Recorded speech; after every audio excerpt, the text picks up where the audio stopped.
All right, episode 5 of Content Farm. Episode 5 actually marks a very special occasion because for the first time we have a highly reputable, I would say highly prestigious, borderline royalty guest. It's Sam. Say hello, Sam. Hello. Yeah, I mean, I couldn't ask for a better introduction there. Spot on, really, It's wasn't it? yeah. Well, welcome on. I wouldn't say it's fitting, but that's fine. Well, we'll see. Oh, and Peter's back as well. Hi, Peter. Hello. Is that the intro he gets then? Just Yeah. that is it. Yeah. I'm used to it. That's all I get here. Right. Anyway, let's move into talking about some stuff. What do we want to talk about first? We got to get the big news out of the way, and I think there's one particularly large news story that's come out at least this week, and that's the fact that Monolith Game Studios or Monolith Game Productions has been completely shut down by Warner Brothers. I don't know if you heard about that, Peter. Yeah. Basically, Tragic. what that entails basically is that they were developing a Wonder Woman game. I think I heard about that like 3 years ago. And it's been a while. Yeah. Yeah. It's been Was there a trailer or just maybe just a picture? It was a teaser trailer sort of thing. Yeah. Like, one of those CGI ones that actually tells you nothing about the game. Those just terrible trailers. Yeah. And so that's cancelled. That's canned. That's in the bin. It also means that the famous Monolith Nemesis system, which Warner Brothers created a patent for, which expires in 2036, it means that this probably won't be utilized until that date because unless people buy it. Can someone pay for the rights to use it? I don't know. Someone can buy it, or Maybe, if Warner Brothers are license it out, or if Warner Brothers are like cooking something else behind the scenes with the Nemesis system. Yeah. You know who should buy it? Rocksteady for their new Batman game.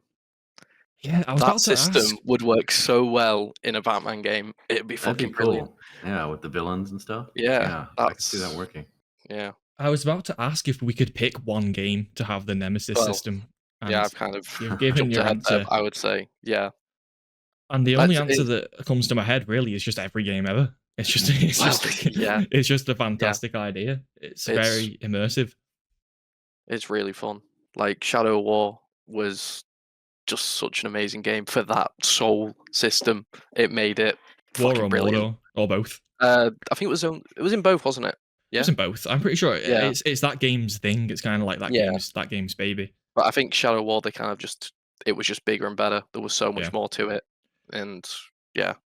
No, I didn't play much. It's a shame. You need to play that. Is that the one that's like in a desert, kind of? I think you kind of go around. You go all around. sorts of places. You go around. Yeah. The thing is, I'm not even into Lord of the Rings or anything like that. But those games, fucking great, amazing. I'm not that into Lord of the Rings. This is probably this is absolutely blasphemous to say. I know that Nathan, I know Nathan from work's listening, and he fucking loves Lord of the Rings. He's probably fucking gouging his eyes out right now. I've tried to watch them. I couldn't do it. I couldn't do it. Have you heard Monolith was working on a unique IP after Shadow of War? Oh. And then WB they let him work on it for a bit, and then after a while they just like shut him down because they wanted him to work on existing IP because they thought it was risky to work on unique IPs, and that new IP or that existing IP was Wonder Woman. So they took him off their own unique IP project to put him on Wonder Woman because it was risky, and then they shut him down. So insane. Yeah. I mean, really it seems to just be a trend for the industry at the moment, really, doesn't it? Just bizarre layoffs and bizarre closings downs. And I heard the game was like almost complete too, so it doesn't make any sense. Like they get so far into it and they just ditch it completely, Like it's not a live service game either, right? It was just like a one and done kind of thing. Which game? Yeah. The Wonder Woman. Oh, I think so, yeah. Yeah, well, if it was the Nemesis system, you'd assume it was a single player game. Yeah. And so two or three, maybe more years spent on it. Even if they wanted to shut it down, surely release it and then shut it down. Yeah, Like, I mean, Yeah. it's a waste of money. I Yeah. don't. at least I give don't some of your understand these money things. back. At least Yeah, give something to the fans, because there's a huge fan base for that, as we saw from the movies. yeah. And Well, the even the second one developers was themselves were questionable, very, but very positive about the game. When they yeah, shut down a game, and the developers are like, "Yeah, it was a good idea. This shouldn't go in the public." That's different than like they were really, praising this. A lot of the developers were like, "Yeah, I'm really proud of my work here, and I think mm, we got something really cool." And now no one's going to see it. It's unfortunate. I was about to mention I saw a little leak about the Wonder Woman game, which I mean, I don't know what'll happen. I don't know if we'll see some of the stuff that was supposed to be in that game or anything like that, because I think it was yeah. pretty A close to being. disgruntled dev might leak some stuff. That could happen. Yeah. Yeah. But I did read that it apparently contained a reverse nemesis system, which basically means that instead of making enemies, you could kind of take who might seem to have just been like regular NPCs and have them become like a main companion, and that would alter the story. Huh.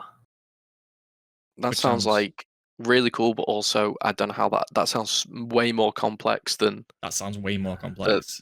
like Yeah. Because it's not just someone who's trying to kill you. It's now like someone who you have to spend. And if you have to implement that into the story, Yeah, that's like, uh, I mean, I don't know. It it's might like not have. It's like kind of like Watch Dogs Legion, isn't it?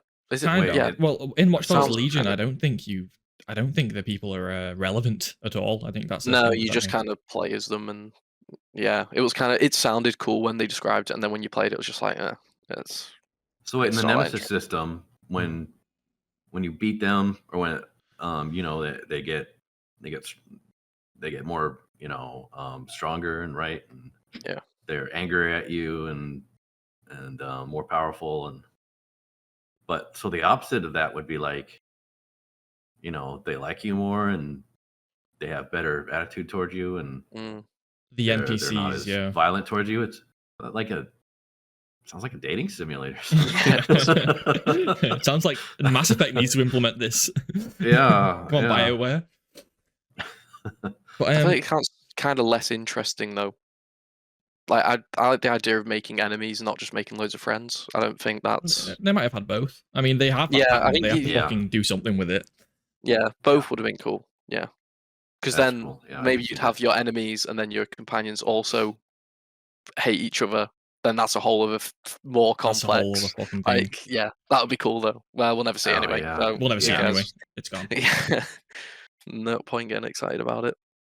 So Unfortunate. that patent ends in 2036, which is 11 years from now. I find it really hard. I find it really hard to believe that A, they're allowed to do that, or B, that they're not just making another game that they haven't announced yet. Yeah. What a waste. I wonder if they did it for like Hollywood accounting reasons, like maybe they just needed like a huge write-off, like a tax write-off. So they're just like, you know what? Complete failure.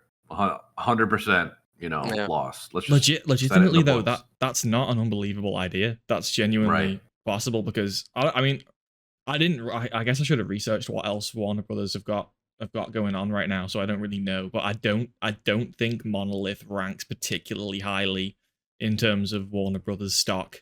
So it might make sense that they just saw it as a, like, we have to get rid of something for whatever reason, for whatever like business reason it is. We have to get rid Yeah, of that could something. have been like the Marvel, the Squirrel Girl movie that they're or series or something they're working on. You hear about that? No, did you, Sam? Apparently No. they were working on it, and then they just completely just ditched it, got out of it. Like So, Marvel Squirrel Girl? yeah.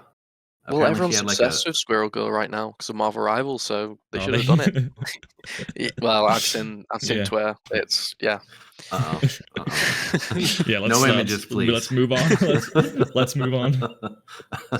No reference images. Whether we want it or not, this podcast just keeps stirring towards the furries. We just gotta keep it tame. together. It can't be a coincidence that this keeps happening. Oh well, I guess that's enough for Monolith. Obviously it's shit, but I hope something comes out of it at the least, whether it's another Warner Brothers production or some kind of just something to make it feel a bit better. I'm sure they can't just leave it on that note. That would be horrendous. I'm sure something will come out of it. Something. Yeah. Like I said, 2036 is a ridiculous amount of time away. There's no way the Nemesis system will just die until that time. It physically I think doesn't make people sense. it's such a waste. That it's a money maker. That's I think people knowing that that's in a game sells. You Yeah. know, something will happen with it. I think It's literally a thing, but it's funny because Shadow of War is like how old's that game now? It's like 2015. War. Shadow War. I think that was like 2017. Yeah. And like, but the point is that like that game is whatever, like 8 years old now, but I still hear people talk about a Nemesis system all the time. Like I hear people talk about the Nemesis system on like a somewhat regular basis. Yeah. So the impact it's had on the industry. It's a great system. Very unique, you know. Very unique. It's also just I think things like that are just the future of the industry, to be honest. Just more ways to feel immersed, just making you feel like consequences of actions. Anytime someone develops something that makes you feel the consequences, it's always successful, like every time. Yeah. This is kind of unrelated, but kind of is. So did anyone see Atomfall? They had a trailer a few days ago. I think you're saying like these unique sort of mechanics that immerse you. Yeah. So it's like an RPG it's like Fallout, but in the fucking it looks like Lake Fallout, District. doesn't it? Did they show it at State of Play or something? Yeah. Some of it looks really bad when they first showed it. It looks pretty good now, but they have so in this game it's like imagine Fallout, but there's no quests at all. Okay. So you have your main objective, and the only way you can progress is through finding notes on the floor or speaking to people, and that's how you'll gradually learn more and more, and that's how you'll find your way to the end of the game, whatever that is. I don't know. Okay. So it's less like sounds quite interesting. It does. So it's not going to be. So basically, what you're saying is that like reading things around the world is not going to be optional. It's going to be like really crucial, which is going to force everyone to do it. Which for some people they don't want to do that. Some people just want to go there, shoot the guy, and go. But the guys who always skip the story missions, they're gonna they're not gonna know anything. Me with the touchpad. I respect them for doing something ambitious and different. Me with the touchpad held down on Monster Hunter Wild, skip every single cutscene. Yeah, I'm bad for it. To be fair, I have to be like it has to hook me, and then I will bother. But if it's not, I'm skipping everything.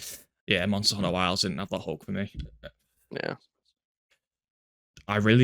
Whenever games do that, whenever games have you to make you do that optionally, but in order to gain something, I really like it anyway. Because when you talked about picking up notes, it made me think of in The Last of Us where you get the saves, or in The Last of Us in general, Last of Us 2 in particular, more so than the first game, where you pick up paper and it'll tell you about like this a little backstory about this person left this stash here, or this person left this gun here, things like that, and then you go there, and it could even be like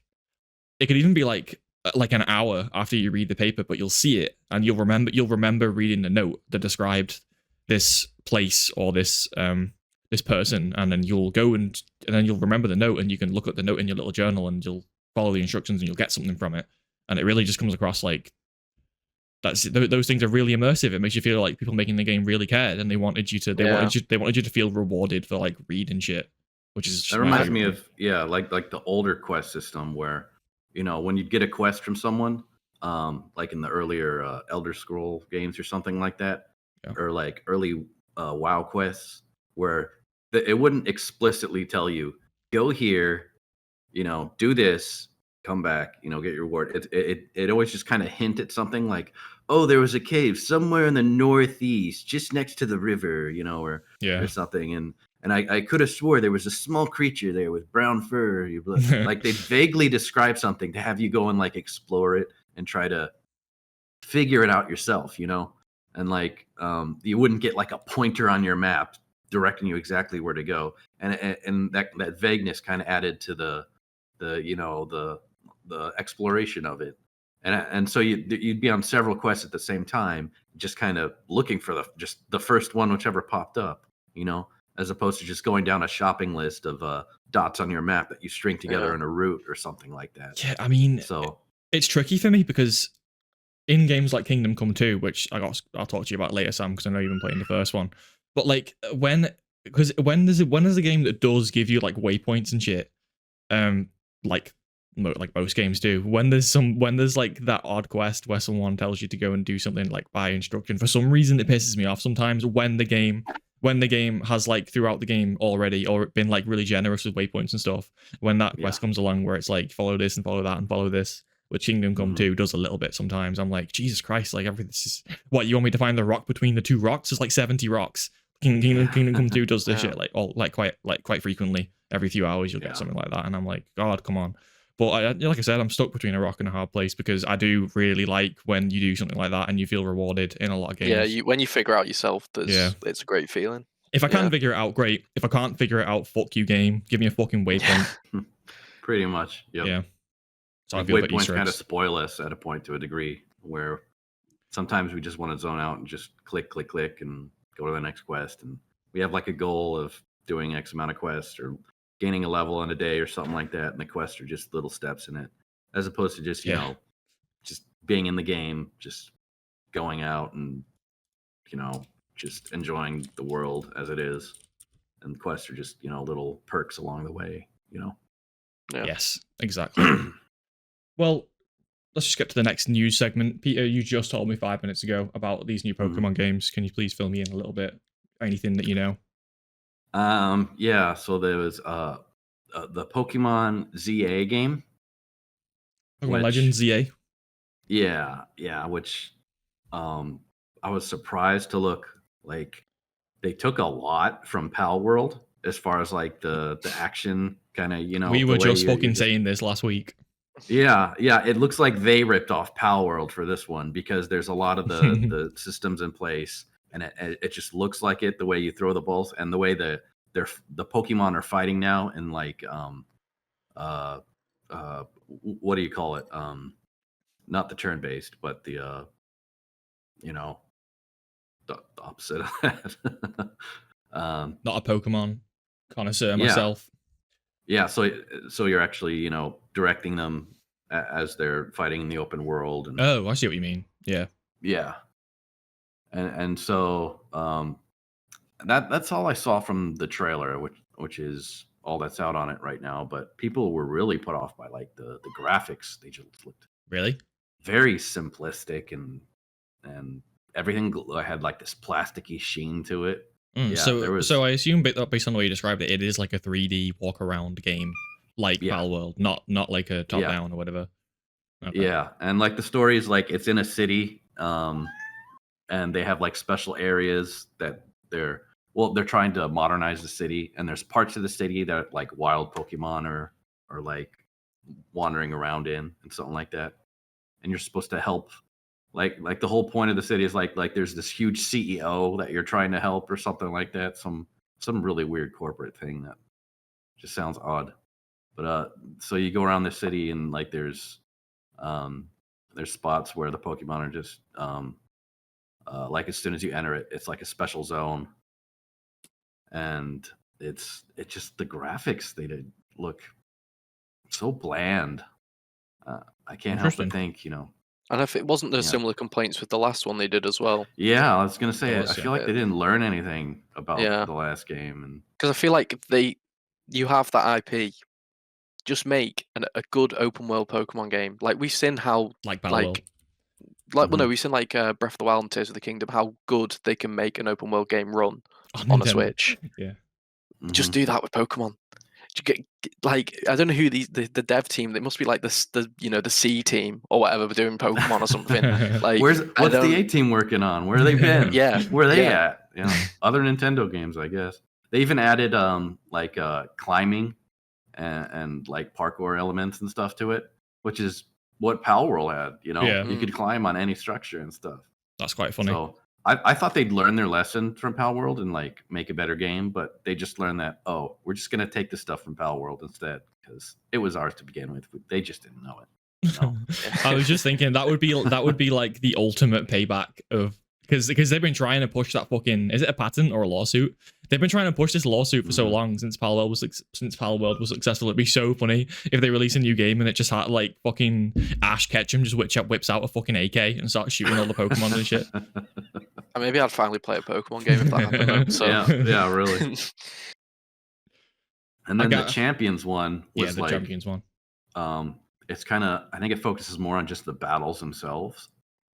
Okay. And it looks like it's like crossplay with like Switch and like mobile versions. It looks like mobile phone. Yeah, so that's probably And- going to be like a more accessible game. Yeah, and I'm not too experienced on the series, but I think it's less focused on like the grinding and catching aspects, and more on just like the straight up just battling them out and having like a whole lot of abilities to choose from and stuff. You know what I mean? Yeah, I know what you mean. Well, I doubt I'm going to play either of those games. yeah.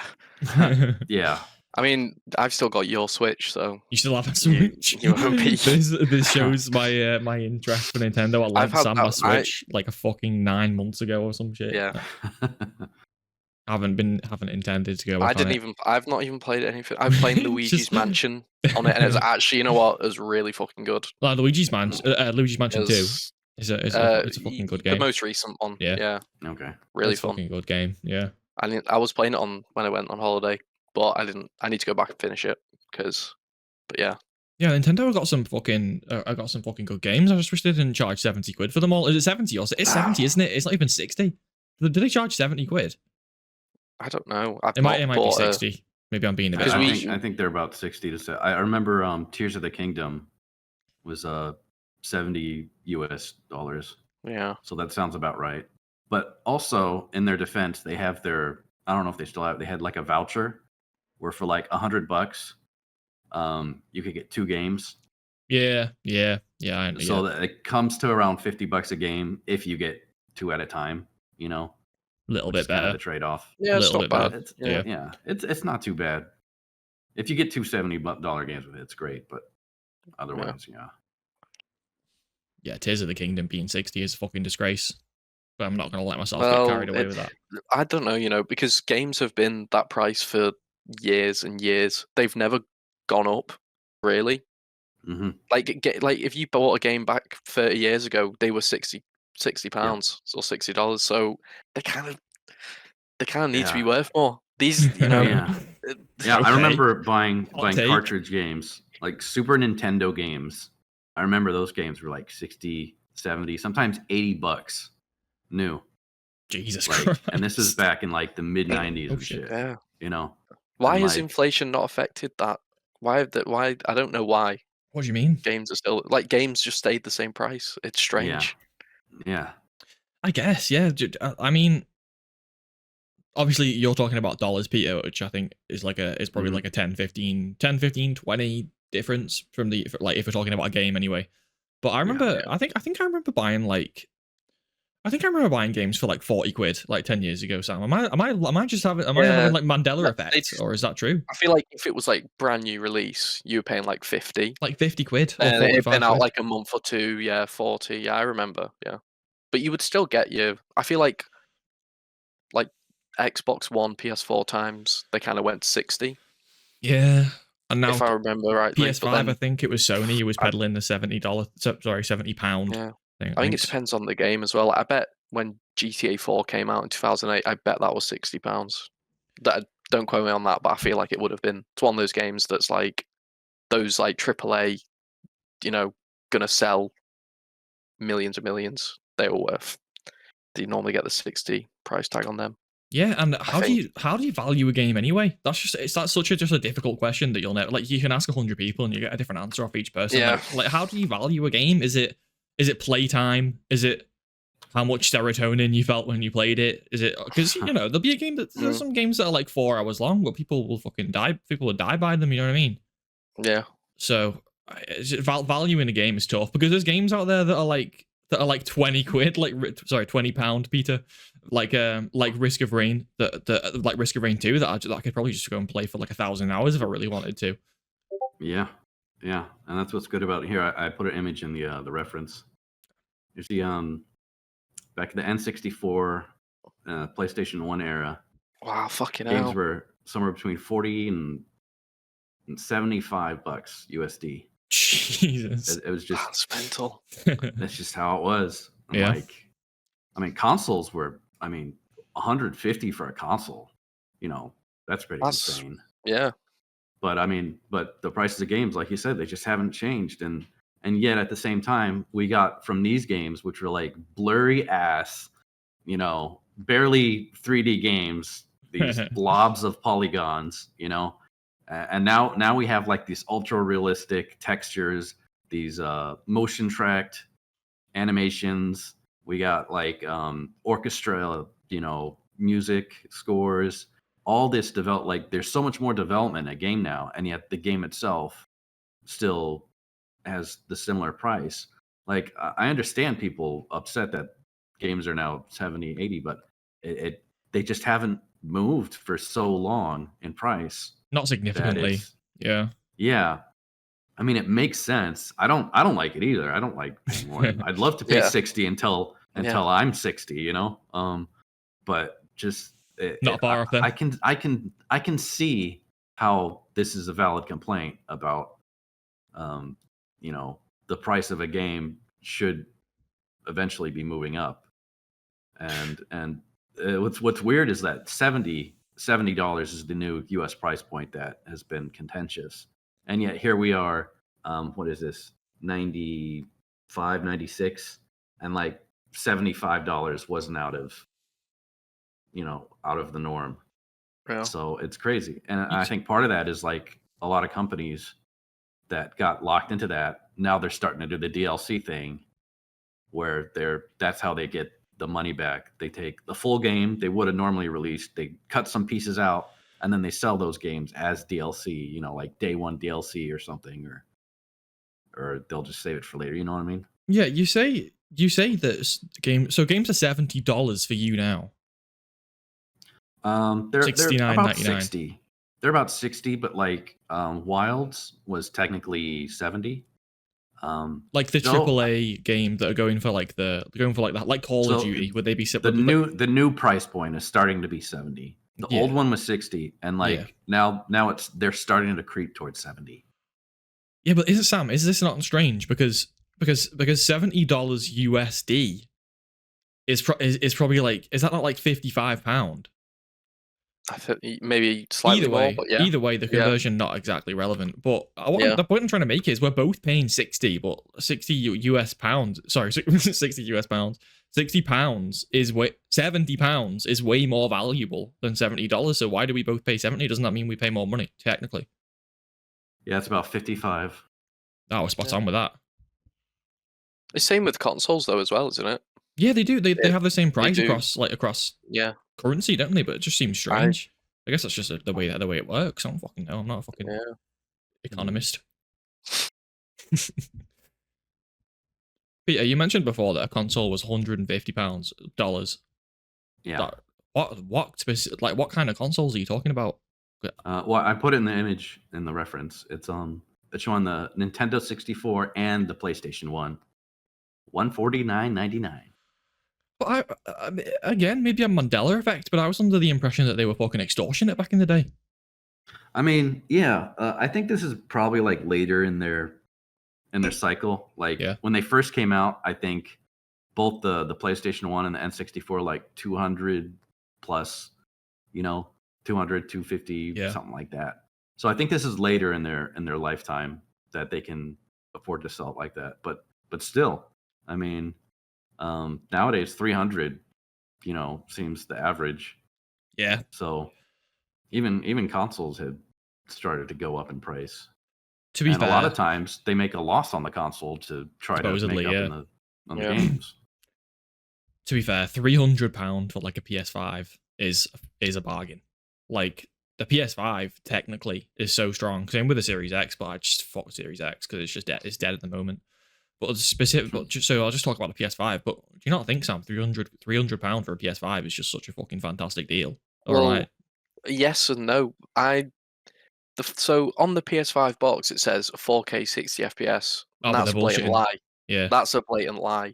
So I feel like I've been robbed there. I would have rather bought a PS5 Pro and actually been able to play 4K 60 instead of owning a PS5 that I don't even use anymore because I'd rather just play games on my PC. Like Yeah. I'll only play it for exclusives, and they have none. So it's literally just gathers dust and Well, plays Netflix. Oh, you got Astro Bot. Why don't you I- play that? I am gonna Astro play Bot? that. Yeah, You know what? Yeah, there Yeah. you go. That's the You only have to. exclusive you need, apparently. You have to take it on the chin and try it. Like someone has to. Someone in the world No, I has to play it. I'm fucking really excited to play it. I love games like You that. like I played I played platformers, that don't you? demo. The like tech demo first one they did. That was Yeah. fucking really good. So, you know, To be they fair, have that a was fun, there's a wasn't it? Bloodborne level on it as well. So, I mean, In the new one. yeah, Oh. there's a Bloodborne Well, themed I didn't know level. this. Yeah, so I've got to play it just for that. You like your platformer games, don't you? Yeah, I do. Never been into them We massively. need a Mario Odyssey too. Do you need a Mario Odyssey too? I mean, I feel like Nintendo are Yeah. just sitting on Mario at the moment, aren't they? I mean, With the new Switch, we're getting a new Mario Yeah. game. 100%. Undoubtedly. Yeah. you But think it'd be stupid not to. yeah. without Mario's original voice, what was it? Martinet? Is he dead? Something like that, You yeah. hear? No. No. I did think that's where it was going. Mamma mia. No, he's just retired. So there's a new voice for Mario and Why is he retiring? You don't need to be. You can Do just you got the need- voice. Do you need someone else to do it? They just have a backlog. He only says the same 5 things. Like, I don't know if they're moving in a new audio. direction. Maybe it's like they think it's offensive now. They're starting to realize, or maybe they It just better want not to be go a Chris different Pratt. direction. I've just seen a leaked picture of Chris Pratt walking through No, Nintendo. it's hallway. already out. It's already out. It was okay. it was in Wonder. The new one did his voice in Wonder. oh yeah, Oh, okay. So it just sounds really close to the other one. So it's nothing too amazing, but Yeah. it'll be like I mean, in a but, way, the best way is if you don't notice it, that means it's good. If you can't tell the difference, Ooh, it's done the like- job. right. Like fucking, I forgot his name. The Indiana Jones Chris Jones Pratt. game. Chris No. Pratt. Mark Wahlberg. Yeah, the guy in the Indiana Jones game, the voice. What's his actor, fucking name? I- Troy Baker. Troy yes. Baker. Yeah, God yes, forgive me. Yeah, Troy Baker. absolutely nailed it. I honestly, Wow. like when I first played that game, I thought it was like an AI deepfake of his voice or something, of Harrison Mhm. Ford's voice or something. It's Mm. fucking mental. I don't know how he's capable of making that sound with his voice. Oh, he that's doesn't sound like great. that. He sounds nothing like that in real life. Yeah. Mental. That's Talented an people. awesome job. But back to Wilds. Yeah, it's like one of their biggest 24-hour releases for Capcom, right? Monster Hunter Wilds. Well, the number that I read was that it had 1.3 million players in 24 hours, supposedly. I Yeah. think that's. Wow. I assume that's counting all platforms. Like just the actual number of players on the game was Mhm. Yeah. or was it Steam? I feel like I should have. It might have been Steam because Steam, yeah. Steam actually reveals the numbers, whereas the other platforms it's just They don't mystery, know. you Yeah. I think it is. So I that's think it's talking just about on Steam. Yeah, Just on Steam.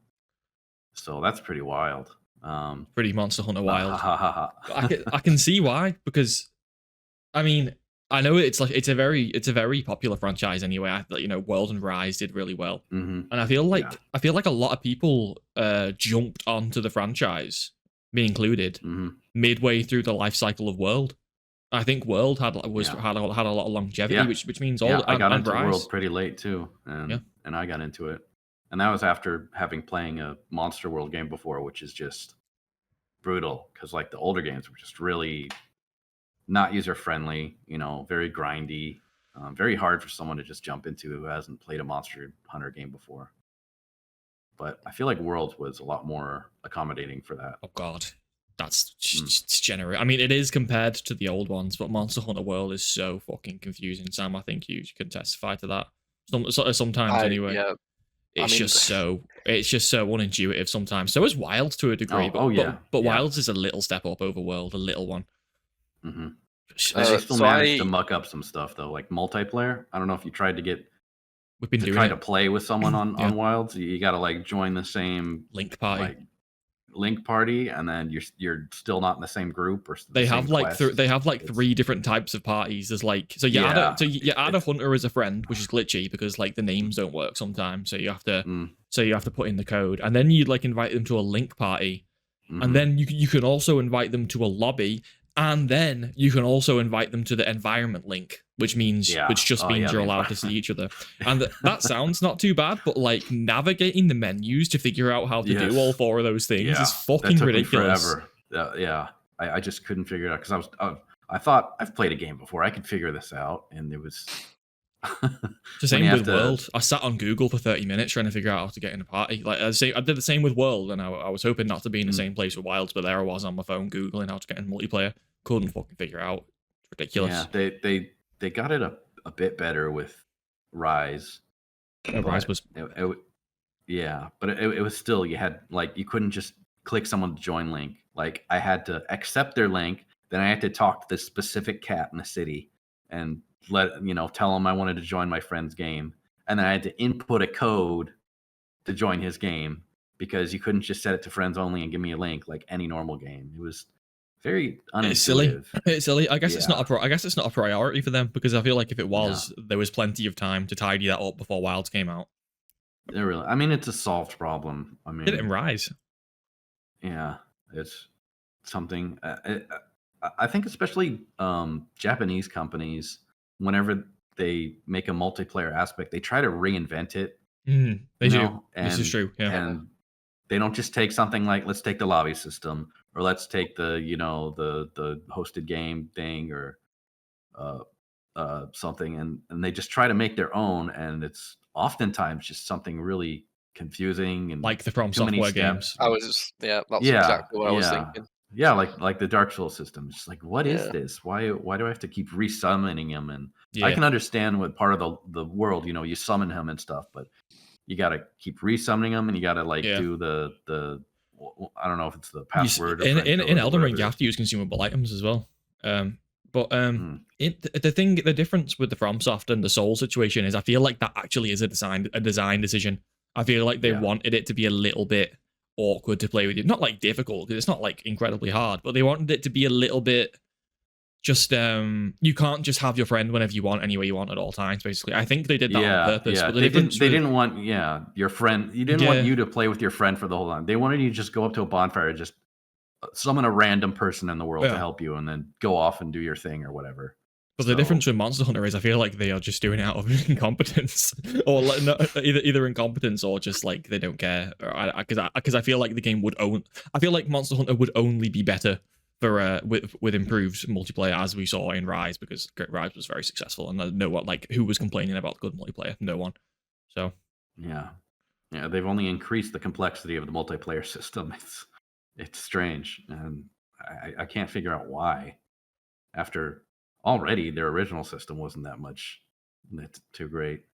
So, but besides that, a lot of complaints about the performance as well. I was going to ask you about this. PC version. This is why I asked you before we recorded if you're playing on PC, because I wanted to see what you thought about it, because I've heard a lot of things. I mean, on my system it runs all right, but I got a pretty good system. But my friends who run it, they have trouble getting like consistent 60 frames or just frame drops and what have you. Like one of my friends, he sent me a screenshot. He keeps getting like texture issues where like PS1 style like models and textures just out of nowhere. I guess the textures aren't loading right, and just everything looks really primitive. I think they're not loading right, and I feel like a lot of people are using that against the game, say the game looks shit. But I'm playing on PS5, and I've seen the game look fantastic at times, like looking like a 2025 game should look. But I think there's just technical struggles that are holding it back. I feel like it's really struggling to maintain resolution, because on PS5, I think it's just by default onto a what's it called, dynamic resolution. Where it'll scale by itself depending on how extreme the terrain is. And you really see it, like when you walk into something that looks very complex, you really start to see pixels. When you're. It looks pretty good. My only complaint is like it feels kind of desaturated a bit. Like doesn't look as colorful as I'm used to seeing. It might be the desert environment that it's starting me out in. So actually the desert environment, well, the way there seems to be a trend throughout the story, I have finished the story, is that after you beat the main chapter boss for the area that you're in, which is Raydal, I believe, for the desert area, that the skyboxes clear up. so you might not have seen that yet. Oh, And it looks okay. fantastic, especially that desert area because the sun comes out and there's just vibrant. Everything is lush. The characters. It's one of them games where the characters take a walk around with you, and the devs are basically just licking their own game's ass, just like commenting Okay. about every single thing and how good it looks. Because I literally turned up the saturation in that game. Yeah. I normally never touch that setting. I'm just like, man, things look so dreary. Monster Hunter is usually so bright and colorful, and Yeah, I think it deliberately looks a little bit dull. It looks like a 2009 style game where everything just had like the brown tinge, Yeah, there's definitely some funny issues with the textures not loading properly. I walked into an area just a few hours ago when I was playing, and there was a pig in there with a frog on its head, and it ran at me to be petted. But it was just like the textures aren't loaded in properly, so the pig was just like a just like a pink sphere, like a pink sphere with eyeballs with this green blob on its head. And then I was like, what the fuck is this? I was like, I'm about to get my weapon out. Like, what the fuck is this? What the fuck is this thing? And then it kind of like loaded in properly, and it was just a little pig. It was called Poogie. Yeah. I had the same, like, the second I load in, I was right in front of the quest giver, and she looks like an actual stick figure for like the first 2 seconds, and then the game pops in and it looks human. Yeah. I'd send that screenshot to my friends, like, yeah, graphics are terrible, but really, I think it might be like a texture and loading thing, because they have a HD loading pack for the PC version. I saw, yeah. And so the base game is like 75 gigs. And I hear the HD textures are an additional 75 gigs. It's 70, yeah. So that could be something to do with why, the console has issues, because they may be trying to do those textures and stuff. Well, I was just thinking about that because my download on PS5 was 55, so I don't know if they just didn't bother to include the high-res textures at all. Yeah. Or if they've just selected certain textures to include. I'm imagining if it's 55, they're probably they probably didn't bother. Yeah, but I have seen, like you said about the textures not loading, I have seen people like uploading pictures and videos where something is clearly not working, like some particle effects or some textures haven't loaded, and the person's like, "Oh, this game looks shit. Like this game looks shit. Like it looks terrible." But honestly, I genuinely think like 99 times out of 10, 99 times out of 100, that it's just not working properly. Something hasn't loaded correctly. I kind of hope stuff like that gets fixed, but it's like, I don't know. I think Monster Hunter games are usually a bit rough around the edges. Well, the thing is too is they keep using the RE engine that they use? Isn't that supposed to be the a good RE engine? engine, from my experience, is fucking great. The Resident Evil games have all run really well on PC. Which seems fine for like a Resident Evil game, and like maybe this open world stage, but like an open world game, it feels like they may be pushing it too hard. Maybe that's what it is, especially with the level of graphics. Didn't the previous Monster Hunter run really well, and there was no issues, or am I? It wasn't fantastic. Well, Rise was great, but Rise was like a simplified game. Like it didn't have advanced graphics. Yeah, it got a lot of complaints because of the graphics, and I'll agree. It didn't feel as visual as Worlds did. No. Yeah, it felt like a step down. It does its own thing, though. Yeah. Yeah, it does. It does have its own kind of style. But I think part of that one was kind of focused more on the Switch, so they made a lot of sacrifice there. Didn't it go to mobile as well, or am I making that up? Maybe not mobile. Maybe I think I'm just thinking of Switch. I know it was a bit. There is a mobile Monster Hunter game, but I think it's a different one, like a completely different game for the mobile one. Yeah. But you said it was blurry on PS5 or something? Yeah, like I just said before, I feel like because the PS5, they like to utilize this what did I call it before? This procedural resolution, like dynamic resolution is so I'm looking for. They like they like to include that in most PS5 games because it's because a lot of the time it's not noticeable, and it's just doing everything it can to maintain like 60 frames or 30 frames depending on the frames, the frame rate you selected. And like I said, like after when you go into certain set pieces in Wilds where everything is looking particularly fantastic, you really see the pixels come out. Like it's really bad. It's probably the worst game I've seen do that in the PS5 lifetime. Like it really now that you mentioned it, fixes. I think the DLSS was probably helping me with my frame rate a lot. If I had that off, I'd probably be getting like a quarter or half my frame rate. Yeah.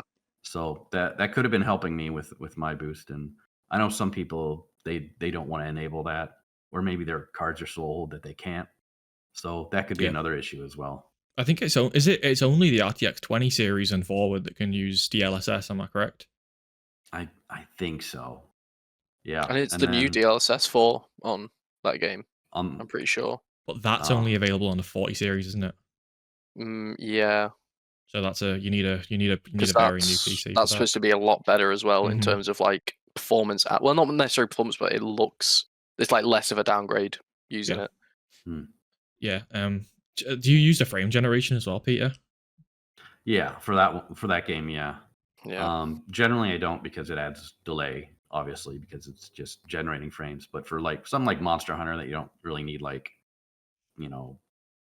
snap reactions and stuff. Yeah. On controller, I think frame gen's not too bad as well.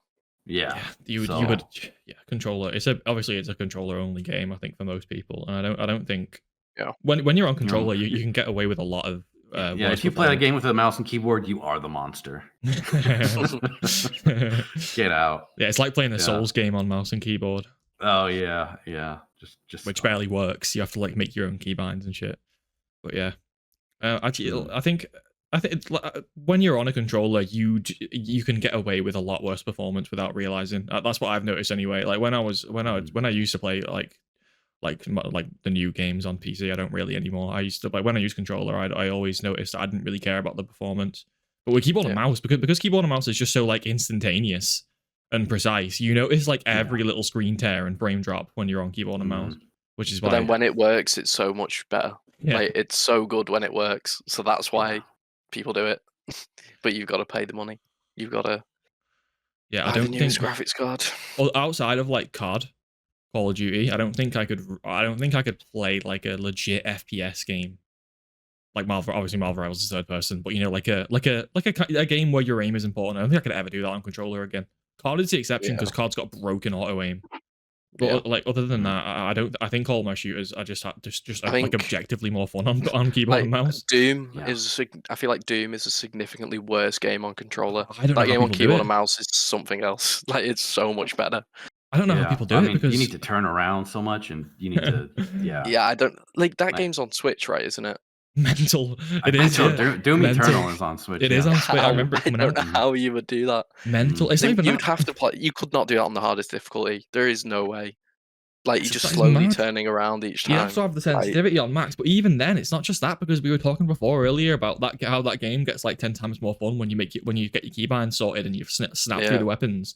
On console, you just fucked. Like on console, you can probably bind like 2 or 3 weapons. I don't know if you can even bind. I assume you can. I think I remember in 2016, when you'd bring up, they had like a weapon wheel. Yeah, they have a wheel in Eternal. Where you'd hold the button and it like whenever you'd bring that up, it'd like pause the game. Yeah. Or it dramatically slow down the game. Essentially pause.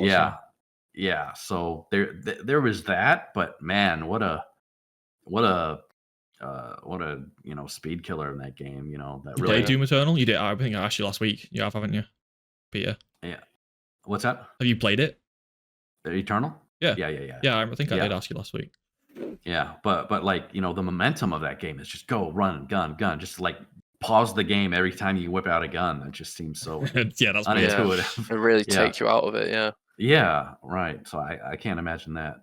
There's some crazy combos you can do with the guns. Yeah. And just having a key insane on your keyboard for each different gun. It's honestly, it's like the best I've felt playing a single player shooter in my entire life. Like I think I was using the wheel, or I either used the wheel or I had like 1 or 2 keybinds for weapons. But when I realized like, right, this is going to make more sense if I just have like mouse button 3, mouse button 4, and then like 1, 2, 3 on weapons. And I just became a fucking demon. No pun intended. I just became a fucking god. Sam, I think you said because you said it to me and it changed it completely for me because Yeah. I was playing through it with the whole weapon wheel. You said that to me. I was like, that game is like when you talk about getting in a flow state in a game, that is the best game for it. The best. Like I felt like I was like really good at FPS. I was like, I could go on Counter Strike and I would fucking be so good. I wouldn't be, but it felt like I was. I mean, it's just. I mean, yeah, it's just that transferable FPS skill, isn't it? I mean, we must be skilled. But like, I remember beating that game on, I think, So there's a hardest, and then there's a hardest with permadeath. But fuck that. But the hardest no way. without permadeath, I remember borderline breezing through it. Like after my first playthrough, I remember I just fucked everything Did you up. like jump straight into it after your first playthrough? I don't know. I think but either I did or like a very small break, and I was like by the end of my first playthrough, like it was fresh on your mind. Yeah, by the end of the first playthrough, I was just unkillable. Like nothing could kill me. They could put like 5 cyber demons in the room, and I genuinely don't believe they would kill me. Like that. Like that's how good I felt at the end of the first playthrough. And then I played it again on the hardest. Didn't you really struggle with the DLC though? Oh, fuck the DLC! I didn't. I beat the first one, but God. Yeah, I think I need to. I think I need to playing them. I think I need to sit my ego down a little bit, didn't I? Because you shouldn't have brought that up. I'm fucking editing this part out. I'm editing this part out because I remember going on the DLC and wanting to fucking snap my keyboard in half. They basically the DLC for Doom Eternal took everything that was like comfortable about the first game and just made you uncomfortable as fuck. Like they had this enemy in the first DLC that was like a ghost. I think it was called like a phantom or a wraith or something, and it would go inside an enemy. So like any enemy, like a big enemy, and it would buff them. And then you'd kill that enemy, which would be buffed, so it would be harder. But then that wraith would still be alive, and it would try and move into a new enemy, and you had like a really short time period to kill that wraith, and it was fucking hard. And you had to do that combined with like being shot at by like 70 enemies as well. God, I remember being stuck really hard on the first set piece. Do you have like all your upgrades from the base game? Yeah, you do. Yeah. So you do the main game first, and then you do the DLC. Yeah, you have all your gear. I might give it a go. You have all the weapons. Now that you're saying it's so hard and you couldn't do it, I wanna beat it now. Well, there you go. Good luck. But the second DLC I didn't play, but I saw some footage. It looks cool as fuck. The end of it is like, don't think anyone cares about spoilers. You fight like a clone of Doom guy, but he's like in a mech suit, and I think. And you have to fight him in like a 1-on-1, but he's in like a 30-foot tall mech suit, and you have to basically just utilize all of your combat skills, and it looks like a really fun boss fight. It probably looks like the best boss fight. After the first DLC, I just didn't bother playing the second one. I don't know why. I kind of just forgot about it after a few months after it came out. But yeah, good bit of game. Well, I just looked on Steam. They've both got mixed reviews. So really, I wonder if that's because they were too hard. Maybe. Because I remember it being a controversy when it came out that people couldn't beat the first DLC. Wow. Doesn't seem like the type of game where people complain about it being too hard, though. No, people like, it's people just say you've got a skill issue and you need to get better. They do tend to say that. Maybe it's just shit. Didn't they say that about the Elden Ring DLC? Mm-hmm. Oh yeah, but that's a whole other fucking. Yeah, someone said that to me the other day when I said I didn't really like it. He said it's just a skill issue. I'm like, no. Just didn't like it. The open world was really dead and boring in it. Yeah, and it was like DLC is weird. I think I would if it was linear, like if it was like a Dark Souls 3 dungeon, I guess that's the word, like that linear section, I think I would have enjoyed it 10 times more. It does. I just didn't need that open world part of it. Yeah, it does have good dungeons in it though. Do you remember the DLC dungeons? Yeah, it has some of the best in it. Yeah, I don't remember the name of the tower, but the tower that Mesmer's in, where you go through the room of all the specimen room or whatever it's called, and you have to climb on and all that, all like the human bones and shit. And there's the dungeon where you fight that lion beast, the dancing lion or whatever it's called. Great dungeons, but like you said, the issue is, I guess they felt like they had to continue the open world thing, because the open world in the base game was generally very good. You could argue it wasn't like amazing. I mean, I loved it. That my first playthrough of that game, like nothing has ever beaten that.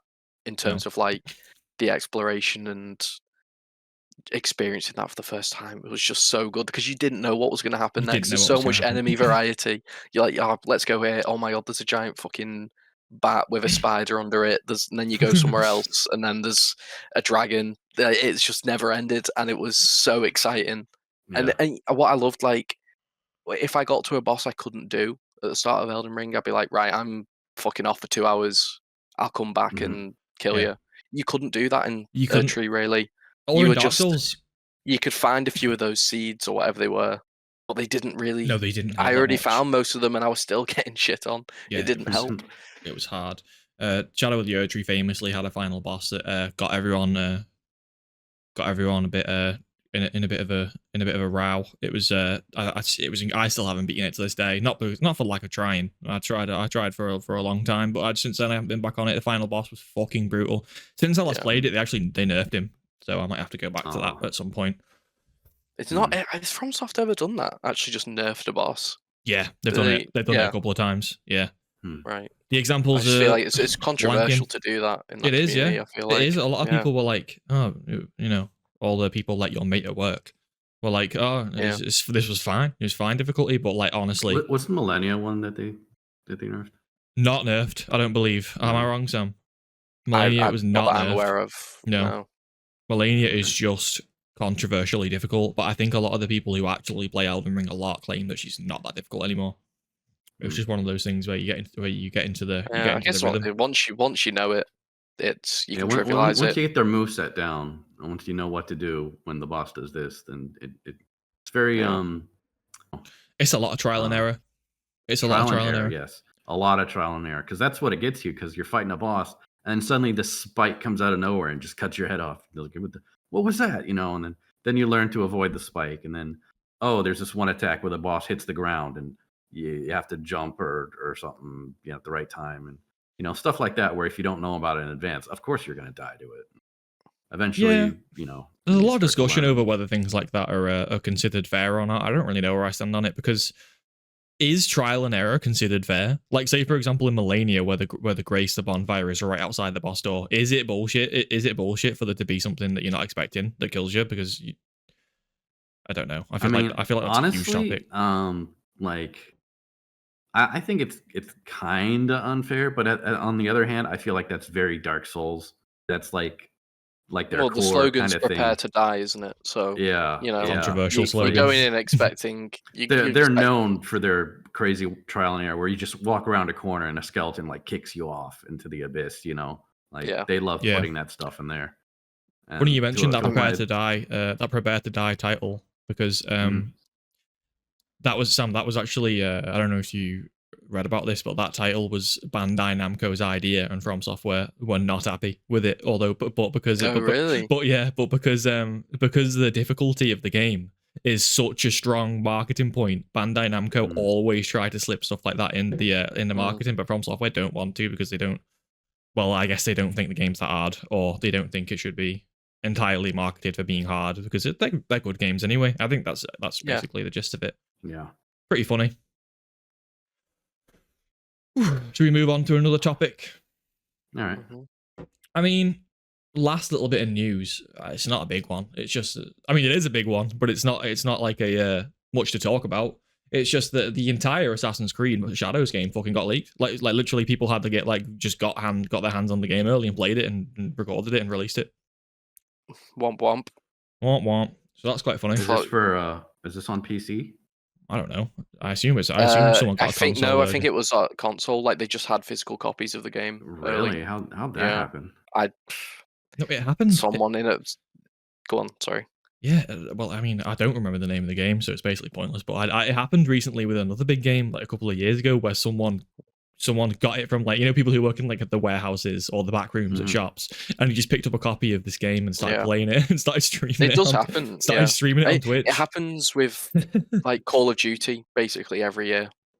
Like, I remember back in the day when I was really excited for Black Ops 3, and people were playing the campaign early and just uploading it. I didn't know that about Black Ops 3. Happened with GTA 5. There was videos of it on a week before it came out.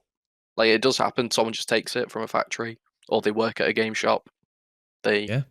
I mean, I think that must be how it's happened this time. I assume it's just the same story. Yeah. I mean, I guess I'll just take that into a bit of a bigger topic, and that is just leaks in general. What do we think some of the worst fucking leaks have been? Because I've got a few. There's an obvious one that we're all going to say immediately, but then there's there's some really bad ones. Sam, which one were you going to say? I mean, straight away, Wolverine was. Oh, I was going GTA 6. You know what? That didn't even cross my mind. Wolverine I think Wolverine. I don't know. Don't want to say worse, but the amount of content, the whole script was leaked. The whole script. People know everything about that game. It's ridiculous. Sorry, go on. I think the reason why we've not heard anything about it is because they're probably rewriting it. Because it was we haven't heard anything. Every PlayStation State play, oh, where's Wolverine? Still not seen anything. they're probably gonna have to rewrite Maybe. that whole game because Maybe that would be there was insane some though. big. I don't want to spoil it in case people don't No, want to, but no, there was like big I things. know, like the villain and everything. Like literally, I know Yeah. everything that happens in that game. I don't know if you knew Yeah. Peter because it's mainly a console thing. But like, Yeah. like I think earlier last year or mid last year, someone hacked and stole everything from Insomniac, which is a studio that make the Spider-Man games on console and some other games as well. I don't remember now. But someone hacked like their entire database and found everything, like art and storyboards. Wait, an important thing I didn't mention as well. People actually got to play it. The people played download it. for the beta or the alpha of the game was playable for everyone. Like, yeah, someone crazy. just posted on downloaded Reddit it on PC and played it. Yeah, someone just posted on Reddit, download Wolverine, and you just play Wolverine in alpha form. But there was not even just that. All the Insomniac's employee details. Actual serious information. Actual serious bad stuff. Yeah, That's actual wild. serious bad stuff. So that's why I would say it's worse than GTA 6. It actually affected people a lot more.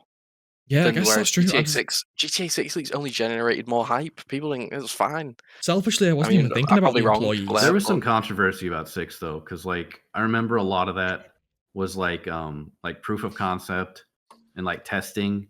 Like there's a lot of areas where it was like completely untextured and they were just testing animations and stuff. And they got shit on because people are like, "Oh, this game looks like crap." Oh, it was ridiculous. It was really early stuff, and people were still stupid about it. Wasn't that like 2023?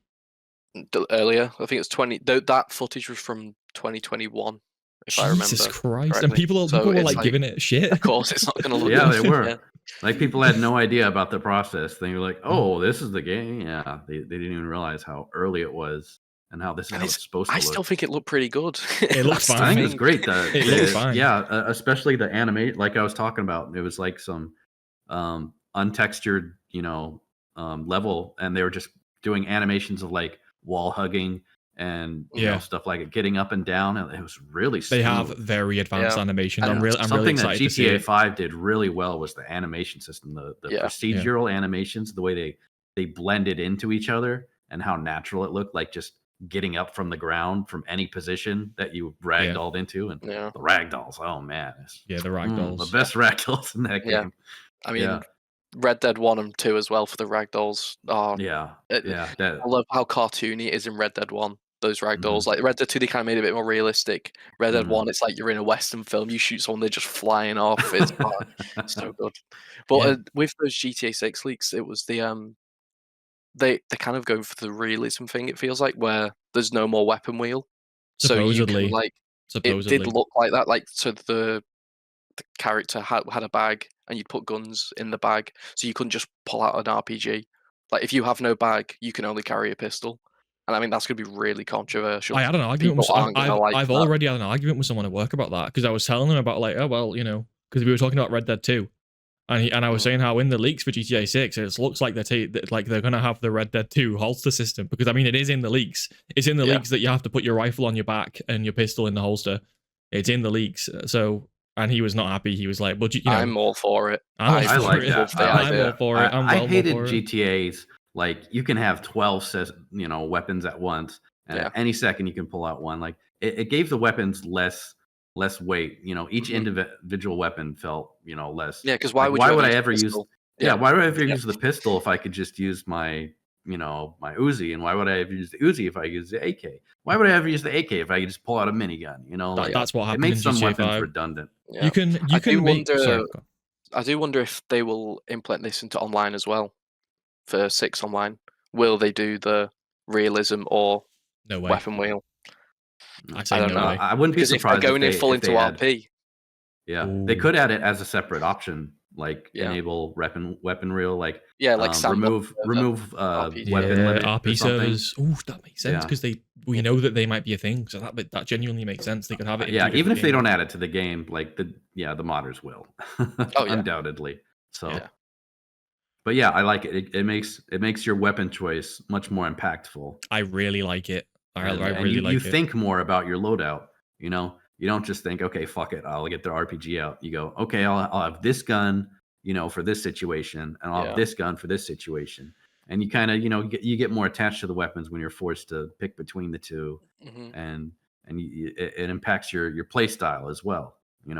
So I'm definitely for it as well. Just makes And I more like- interesting gameplay. It's like when it's like when double. Sorry, Sam. It's like when double No, it's fine. weapons were implemented in Halo and back in Halo, 2001. yep, exactly. The impact that it had was that instead of like in Quake or Doom or something picking from like a million weapons, you all of a sudden had to make this choice constantly of which two weapons you were holding, and that decision could like cost you your life. Like that decision could. Right. It was very had a huge consequence. And then when you ran out of ammo for a gun, do you pick up a new gun now, or do you wait for some ammo for your old gun? Yeah. And then and then with was it 2 they did with the dual weapon system. Yep. Which is they advanced on it even further. Yeah, there's like okay, so you can have two weapons, like one holstered and one available, but if you want to sacrifice your grenades, your melee, and the ability to switch weapons, you can hold two with one hand. But it's a decision you have to make. It's a trade-off. Yeah, it's a trade-off. Yeah, I loved it. Great idea. Sam, what were you going to say before I cut you off, if you remember? Yeah. So back to GTA with the whole weapon thing. So say heists come back, for example. Making the decision to be like, so I could bring an RPG in with me, but I could take less money, but it would make it easier, for example.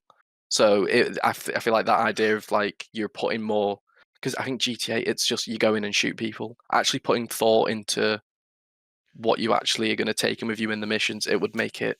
That's one thing that Rockstar really need to step up, and I think that would take it there, being able to actually. You're putting thought into the game, and it's not just mindlessly shooting people. Yeah, but then you make that argument like Nathan at work likes to make, which is, are you then removing the identity of GTA, it being the more arcadey, silly, run around shooting people game? Does it deserve? I don't think GTA is that anymore. GTA Online is that single player. It's definitely evolved.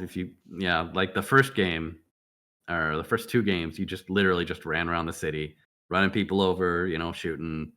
And they even had power-ups where you grab it and it'd go killing spree, and you just kill as many people as possible to rack up points. It was absurd to the point of silliness, And then the 3D ones came around. It got a bit more serious.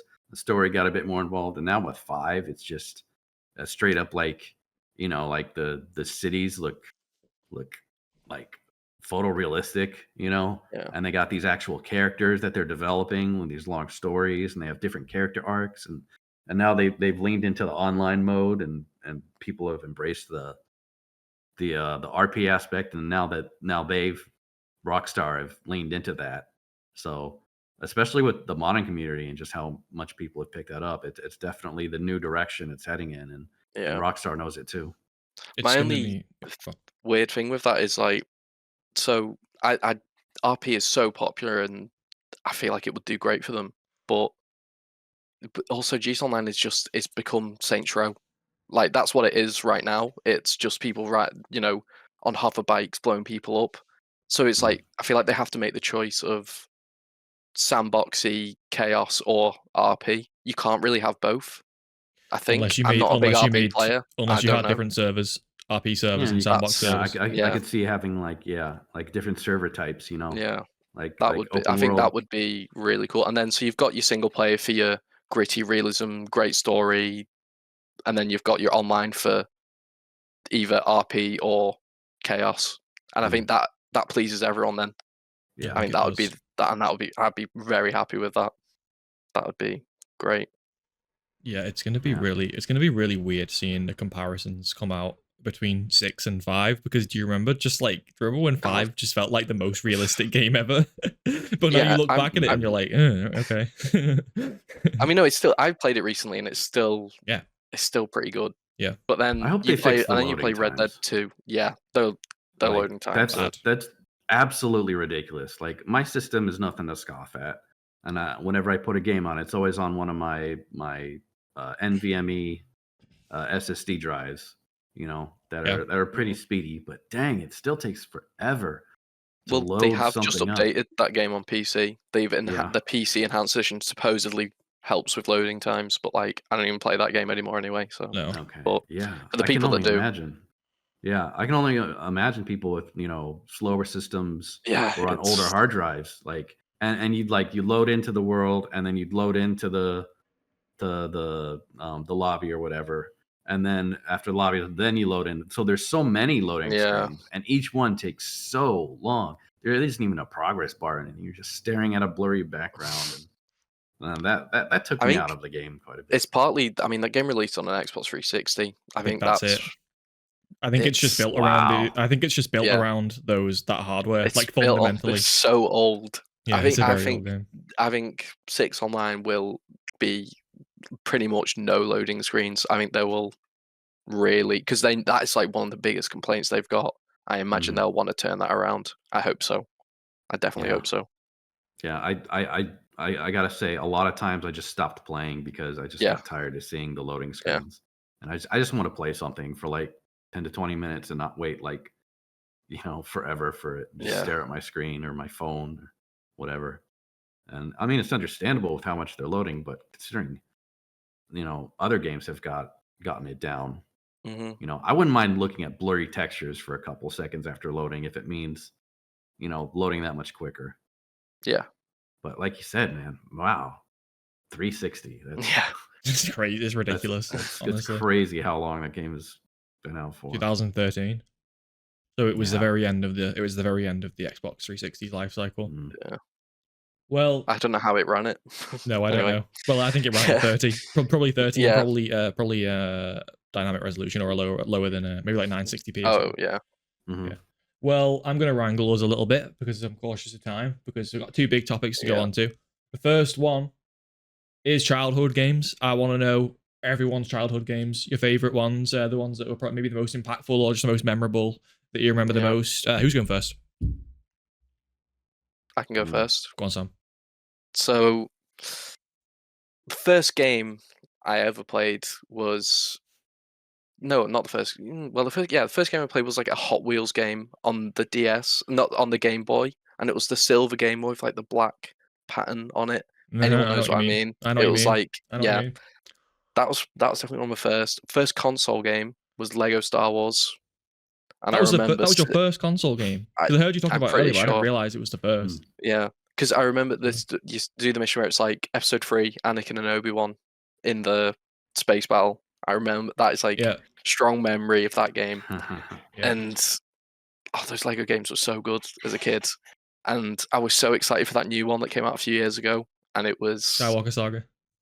It was such a letdown. That game. It was a weird game. It was a weird game. Childhood games are that. Can I cut in about Lego games for a second? Because the first time I saw a Lego game was I used to go to what do you call it? What did you call kindergarten? I sounded very German. Then. We'd call it nursery. No, the place was called the building was called kindergarten. I think it's in Southport. It's in Southport, but so they used to have like PS2, like a PS2 set up, but it was like if it was PS2 time, like everyone fucking knew about it. Like they only like turned it on or opened the TV cabinet up like rarely, and everyone fucking knew about it because everyone was there like fighting over the controllers. We were like fucking crawling around on the floor, babies. There's complete idiots. and they had I want to say Lego Star Wars, but did they first release the Phantom Menace, or did they just release the first 3 movies? There's the complete saga with all 6. Yeah, but I don't think it was late enough for that to be out. And then, what was the other one called? I think it was just called Lego Star Wars Episode 3. It had a weird name like that. Yeah, well, I remember that had the prequels. Yeah, I remember being in. Oh my god, what's the place where Obi-Wan and Qui-Gon rescue Padme in Phantom Menace? The palace, Naboo. Yeah. I remember being in Naboo with like killing the droids as Qui-Gon and Obi-Wan in Lego, but like everyone would fight over like being Qui-Gon. Just a very big memory because I was literally a baby. We're talking like probably young, pre 5 years old. I just very early memory. So, but I completely cut you off. So go on to your next one, or whatever. Next one. I mean, there's so many that it's like I've got some like really like ones that I don't even like. No one's giving like Wallace and Gromit game. Like no one even, no one cares about that. Peter, if you know what the Wallace and Gromit game is, I'll send you $100 right now. I know what Wallace and Gromit is. I can imagine they've made a game about it. No, this Yeah. doesn't count. This doesn't count. Okay. Yeah. No, I'm sorry. Yeah, go on, Sam. I think my favorite game as a kid was Saints Row 2. I fucking obsessed with that game because I mean it was the first game where it was like I hadn't played like GTA or anything, and it was like open world. I could create whatever character I want. I could do cheat codes where like, I used to just go on and I'd do the cheat code. It was like all evil cars and low gravity, so cars would just drive at you and you just go flying because it's low gravity, like stuff like that. It doesn't. That would bore me now. It's sad. I wouldn't even give a shit if I played that now. But back in when I was a kid, that was so fun. That was like That was your GTA San Andreas. yeah, because I never played that. So my first GTA was GTA 4, and I also loved that game as well. I remember I would just take you like your girlfriend on it, Michelle. I just keep taking her on dates on it. That's what I was doing when I was 8. GTA 5 didn't have romance in it, did it? But GTA 4 did, I but remember. It did, but 4 was way more in depth with it. Oh, right, okay. Yeah. Weird. Any more? I think I think more will come to me when I think people mention theirs. Peter, have you got any that come immediately to mind? Oh, I'm gonna resist making a joke about like the world's oldest game or like Sticks and Stones and shit. I'm gonna resist. I was playing Atari. That was my first console. I was playing like Galaga, and they had a Star Wars game on there. I think one of the first person games I played was Wolfenstein 3D. Yeah.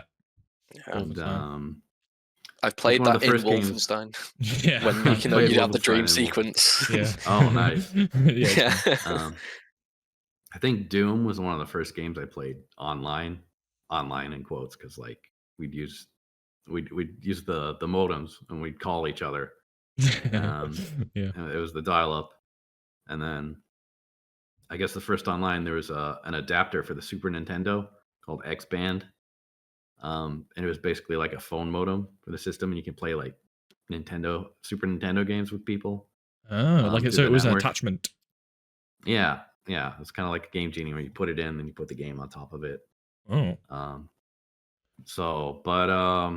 Man, that whole era of like Doom and Quake and Descent, like the first couple 3D games to come out, Duke Nukem 3D, stuff like that.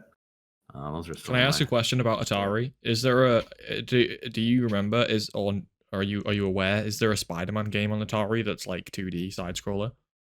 Spider-Man on Atari. Yeah. Not that I remember playing. No. Yeah, because I have a random memory from when I was very young of playing on a console that was just a joystick and a button, which sounds like an Atari. But the memory is so blurry that I can't remember anything else other than the fact that I was playing a Spider-Man game. But it was like pixel art. It was like a pixel art Spider-Man game, and it consisted entirely of swinging and punching, and you just like swing from platform to platform, and then you'd punch some people, and then the level would end. But I've never been able to find that game again. It sounds like a thing. It sounds probably like a thing, exists. Yeah. I've just never been able to find it. I remember there was one on Genesis, and it was funny. They gave you a camera, and you could take photos of like different enemies and stuff as you fought. And at the end of each level, you get money for how good a shot you took of like the boss or the characters or something like that. And then you'd use the money to help you buy more canisters for your web slinging, because apparently that was a resource. I wonder if that's what I'm thinking of. Atari. What was a Sega Genesis? Like, was that a joystick situation? No, it was a gamepad. I don't know. It's probably not that then. I'm pretty sure it was a joystick. I vividly remember. You could find it. You could look it up. You'd be able to find it. I can help you look for that later. There's undoubtedly a Spider-Man game on. I'm sure. I just played it so long. I haven't played it. Yeah, wasn't intelligent enough at the time to understand what was going on. Yeah, I don't think they had game rentals when Atari was out at rental stores, at the old VHS video rental places. And then when NES and Genesis came out and stuff, then you could actually get the games and play more games than you actually owned, and get a lot more exposure to it and stuff. Yeah. Because man, there were so many games out there, and I'd have never played if it wasn't for being able to just rent them. And let me see. Yeah, I remember Sega at some point, they had like a Sega.net or something, and you hook like the coax cable, like that goes to your cable box Yeah. into this cartridge, and you can download games for the Genesis. That was Wow. So pretty wild at the that was time. like prehistoric discless games. Or How Yeah, long's a pixelated pretty much. download discless games. taking there? Oh, it took a couple minutes. I remember What? my cousin had the system, and I'd be like, "Oh wow, you can download any game." I'm like, "Let me download this game." And it's just a slow little bar going. That's Even funny. cable, even for cable, it was terrible speeds. I've never That seen probably had to anyone do with like download the a game systems. for those consoles. Yeah, like the system's CPU or something couldn't handle the speed, or the memory wasn't fast enough or something. I don't know, but yeah. But the concept was pretty great. And then I Yeah. heard that in Japan, the Super Nintendo had like a satellite service where you could download a game, like during specific times of the day, and they'd have games that would change. Like they had like a unique version of the Zelda A Link to the Past that was only available to the satellite service. Oh. What? I've That, never heard of that. That No, sounds no. Yeah, You that- you always do this. You always come up with some stuff that I've just like never fucking heard of. that was actually lost to time. Nobody had that, and then suddenly, like I want to say in the last year or two, somebody actually came out and they're like, "Oh yeah, I actually saved my copy when I downloaded it. And now it's actually available." So it's one of That's those so lost cool. to time Yeah. stuff. Yeah, That's really but yeah, all interesting. my games just old and grody and Fair enough. you know. Sam, did you ever have a cracked console? Yeah, can you go? I You won't go to jail for saying yes. I really wanted an R4 card, and I Oh, on remember Nintendo. I was like, yeah, they went for a DS, and you Yeah. just get every DS game, and my mum would not buy me one for whatever reason. How I would you can't buy one of remember. those? Like online? There was no, it was just so I was in this really nice village called, I think it's called Ashford. It's really nice, and they just had stalls and a guy selling an R4 card, and I'm like, I really want one of them. What? And she's like, I Mm. don't trust it. I'm not buying you that. What's not to trust? Come on, it's just a DS. It's got a virus on it. Come on. I had But no, I one. never actually had a cracked I used to hack my Xbox 360 to give me like all my With Horizon. achievements for games. Yeah, I think I had With it on Horizon. like I can't never. remember- I don't know if I had a model console. I remember at the near the end of the PlayStation One's life cycle. I had. There was someone I knew who was able to get like the burnt ROMs for games and stuff. Yeah. Mm. So I got a bunch of different games from him, and then I remember. Oh no! Oh yeah, and then he kind of taught me online how to do it, and I found out I could like just burn them myself, and you had to put like a boot Jesus. CD in. Okay, in first. Heisenberg. It had to like boot off this special CD, and then from that, then you'd open it and you'd put the game in, and you'd boot it up, and I was able to just play any game on PlayStation. That was awesome. And then the I remember when the Dreamcast came out, and it would just play burnt games right off the bat. You wouldn't have to use some Right. boot jargon. You wouldn't have to mod it or anything. And I mean, maybe that was part of the console's downfall, but it was just great just to be able to play anything on it. yeah. And unfortunately, just playing a lot of the games on it, I kind of realized how few of games it actually had on it, especially quality games. It really was a system that was ahead of its time as far as graphics, but it just didn't have the library, No. Like poor Sega, I feel like they had such a beast of a system, and yet they just didn't have the games to get it. Didn't capitalize on it. Yeah. But now, like you said, the R4 card, I got some DS at like some thrift store or something for like $40, and so I got one of those rewritable cards on it, and I just got a bunch of games on it. I haven't touched them much, but I inherited one of my cousin's consoles, like their old NES and Genesis, and there's a special cartridge you can get where you can put an SD card in it, and so you can get all the different ROMs and stuff that are available and put it on the SD card, and then just with that one cartridge you can play all these games. And because I it's see. the original cartridge or the original console, it's exactly as if you had Yeah. the game. you know, so I don't have to go on eBay and pay like $150 for each of these games, and yet I can play all these games from my childhood exactly as they were. Even better, it's got save state on it, so I can save any part of the game. You know those games where you died and they'd make you start all the way at the beginning of the level, or Yeah, they but give you are you like 3 saying lives for the whole game. Are you saying it had like a third-party system where you could make a save state? Yeah. Yeah, I know what you mean. Yeah. Yeah. So that's great. That's fun to play. Those are my main my main console cracks and Yeah. tricks and stuff. I had a it was called an N4 card, and don't ask me why. I don't know, but I specifically remember this. So imagine like the square chip for a Nintendo DS that you put in the cartridge. It said N4 on it, but the N was in Shrek font, like it had Shrek ears. Like, okay, where the N peaks, it just had like a big Shrek ear coming off it, and it had like some some Shrekness about it. Did you have a Shrek game on it? Nope. Or was it just nope? Maybe the guy made it just like Shrek then. Artistic choice, but it had like maybe we really should be concerned about what was on it. I mean, maybe it can be. Maybe you had something there.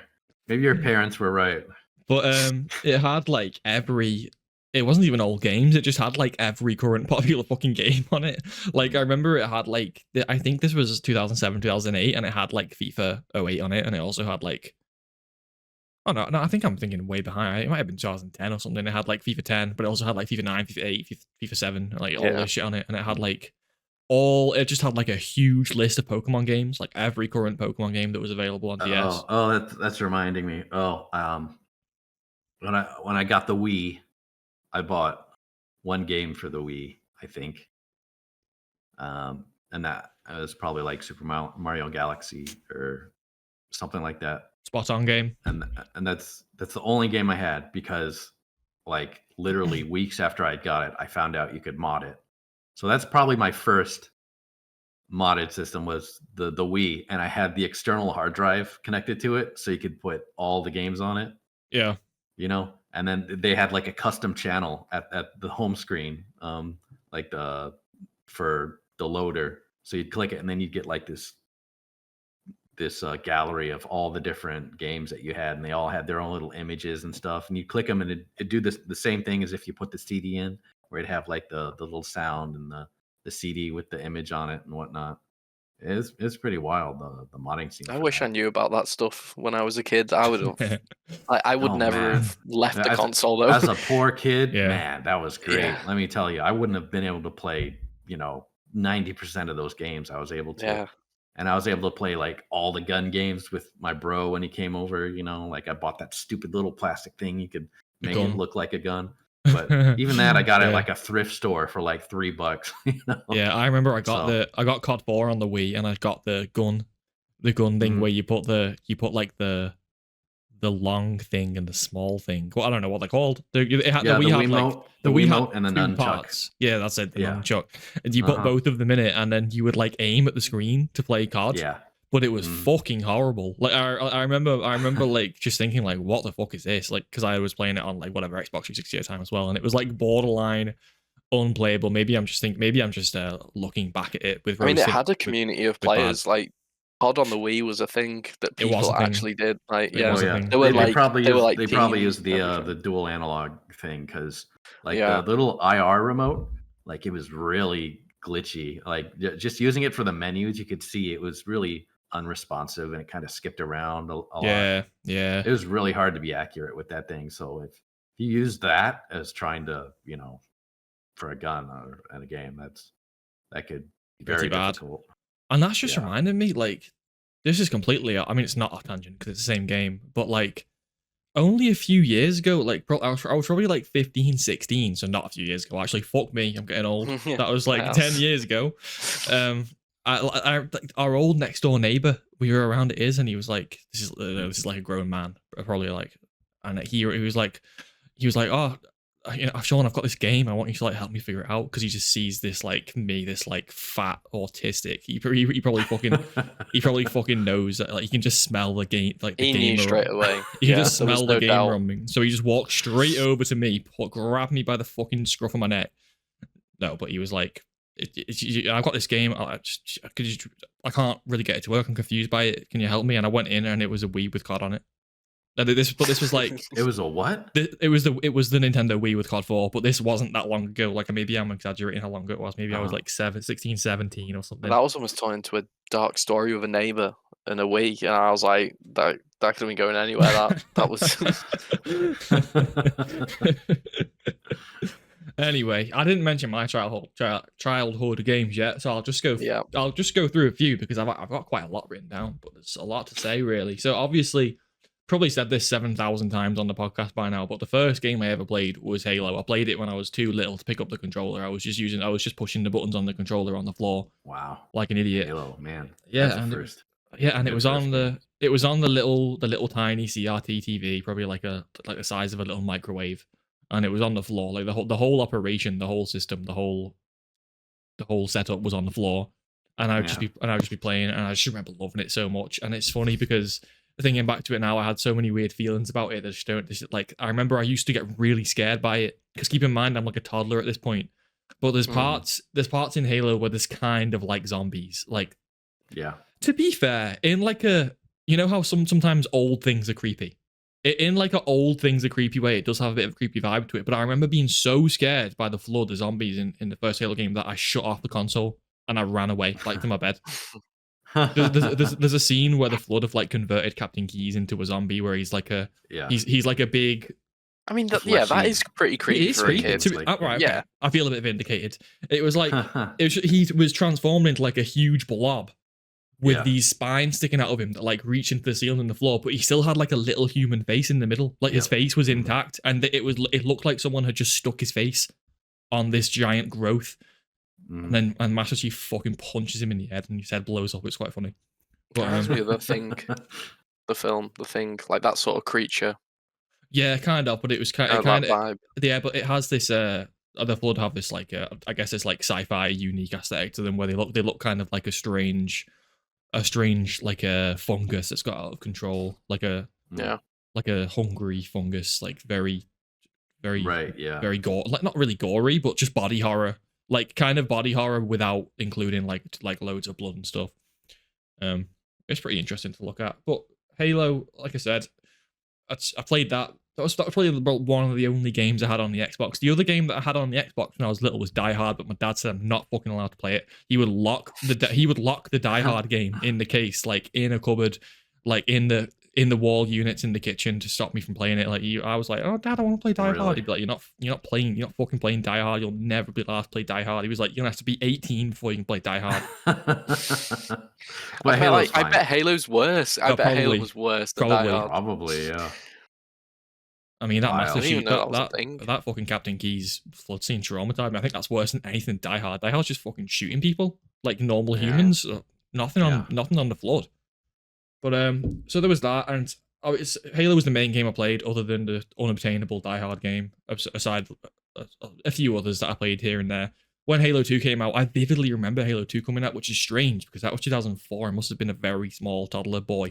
But I vividly remember it coming out. I think my dad might have been making a big deal out of it at the time, and that's why I remember it so much. But I remember it coming out, and I remember it being a big deal, and I remember getting on it. Maybe I didn't get on it straight away. Maybe I got on it like a year or a few months after. But again, was just obsessed with it. I think I was probably more obsessed with that one than the first one because I was a bit more grown up by that point. So I kind of had an idea of what was going on, and I was absolutely obsessed with it. It was just so much fun. I'd play it over and over again on easy difficulty because I couldn't hack anything more. I'd just go on easy difficulty and just beat the game over and over again. I loved it. Oh yeah. And with Halo 2, I also remember, I don't know when this is. I don't think it was on like launch or whatever, but I remember the multiplayer launching with Xbox Live. I remember Xbox Live launching, and I remember the little logo they had. It was like Xbox Live with a little gold circle around it. And I remember the posters that they put out for Halo 2, the multiplayer announcement, and it was just like Spartans with flags because they were doing a capture the flag multiplayer and shit. Yeah. Just popped off immediately. It was so popular. Tournaments were being started. Everyone was playing it.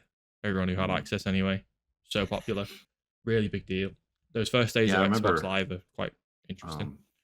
Halo 1 multiplayer was kind of weird because I don't know what the online was. Like, they didn't have the online Xbox back then, right? Well, they released Halo 1 on PC, but that wouldn't really. That was later. Yeah, that was far later, later. and But that the had original, that had PC the multiplayer. original, yeah, the original Halo had only local for the most part. But Yeah, I remember you could play it online using a PC. yeah, If you connected, through the network, you could network your computers with other people, and then Yep. you launched the Xbox through the network, yeah. and then you could actually play online. It was I called remember- System Link. Am I thinking of Yeah. System Link? Maybe. I think System Link was just a I cable. don't know. Yeah, I forget what it was called, but yeah, you were pretty much emulating a local network over the internet, Yeah, and you were able to play online. And I remember quite a few games with that, and that was pretty cool. Being able to just play with other people without having to, because there wasn't a lot of local scene around me for that. No. So the only time I got to play other people in Halo was through that way. yeah. I remember it was something that felt kind of unobtainable that I always really wanted to do, because I would see people, I would hear people talk or see people like playing it with other people, and I'm like, with other people, like how are they doing that? Like I remember going onto the game and trying to figure out with the settings, being like a little baby, trying to figure out how people are playing with other people, and just not realizing that it's not possible unless you do like System Link or whatever it was called. I think Obviously- System Link was when you had two Xboxes, Two Xboxes or multiple Xboxes, and you took a network cable between them, so Yep. like local, physical Yep. together. a LAN party, But then there was essentially. yeah. But then, like I said, there was a over the internet thing Mhm. where it used like a wrapper, or I don't know what the term which is a separate thing. tunnel, maybe. Yeah. I think it was a tunnel, which was cool. And then if you modded your game, you could play with other people who had different mods on it and stuff. So that was a whole different scene. Well, that was great. And then they added the online system. Yeah. Well, by the time Halo 3 came out, again, I vividly remember that. I remember my mom picked me up from school, and she was going like, oh, this was a lot for somehow when I was like 7 or 8 years old, I knew that it was Halo 3 launch day. I guess I must have seen it on like the internet or something. I don't really know. I don't really know how I knew this. I don't know what I was doing back then. I don't remember, but I knew it was the launch day of Halo 3. And I'd been asking for it in advance for a really long time because I knew it was coming out. And I remember my mum getting me in the car on the way home, and she was like, oh, we've not got it. Like, we don't have it. We couldn't find it anywhere or something like that. Like, we can't get Halo 3. It's not possible. Then she was just bullshitting. And she had it at home. She surprised me with it, and I was fucking lost my shit. I was so excited. I remember plugging it in, and I remember just waiting there, sitting with it plugged in, and it plays that cutscene of Cortana speaking, and I was like, oh my god, finally. Because I said, I was obsessed. I was balls to the wall obsessed with Halo 2, so a new one coming out was just fucking mental. I was so excited. You just unlocked a core memory for me. I remember when I first got the Xbox. I was getting it for Christmas, and I knew I was getting it for Christmas because like I was at the age where like my parents didn't know what I wanted, so they'd ask me. Yeah. None of this Santa bullshit. Just, what do you want for Christmas? I'm like, yeah, I want an Xbox. And I knew the box it was under the Christmas tree. I'm like, that's the Xbox. And so so one night I went there and I took a razor blade and I just cut right along the seam of the wrapping, and I pulled out the case, pulled out the console, plugged it into the TV downstairs, and like just played it like to my heart's content. Of course, I sealed the package back up, put something heavy in there. Wait, you're fucking evil. This is the back up. This is the most fucking horrible thing I've ever heard. The day before Christmas, I didn't even put it back in. I thought about putting it back in the day before Christmas so I could open it up. But the thing is, like, I just didn't have to open it. I could just leave it in the box. So when Christmas came around, I tore the wrapping. Oh, it's an Xbox! Great. I just put it aside and then went to the other gifts. Am I evil or am I a genius? I mean, come on. I hope you got cold for Christmas the next year. Would you have done that? I mean, no. I got to play that for like at least 2 solid weeks ahead of schedule. No, I think I always knew. No regrets, man. I always knew that I'd never get away with that. Like, my parents are eagle-eyed, were eagle-eyed for shit like that. Like they'd hear me coming downstairs and they'd be like, "What the fuck are you doing?" Sounds like your dad at least was a gamer, so he'd have known. But my parents had no idea what a game console even looked like. So they didn't realize that you could I didn't even hide it. It was just there connected to the TV. They could have at any time just looked and seen an Xbox, but they didn't even know what it looked like. So Jesus. that was too easy for me. But man, glad I Don't you did. think it's like so?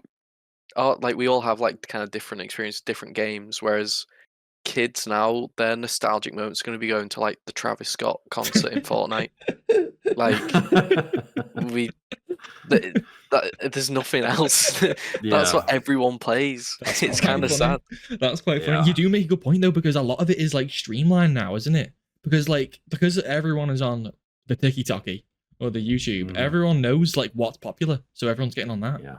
And I feel Mhm. like it's always them big live service games. Like everyone in like 20 years time is going to be like, oh, who remembers Fortnite? And everyone raises their hand. Like everyone was just playing Fortnite. But I Yeah. think it just Who's I still playing Fortnite and everyone raises their hand.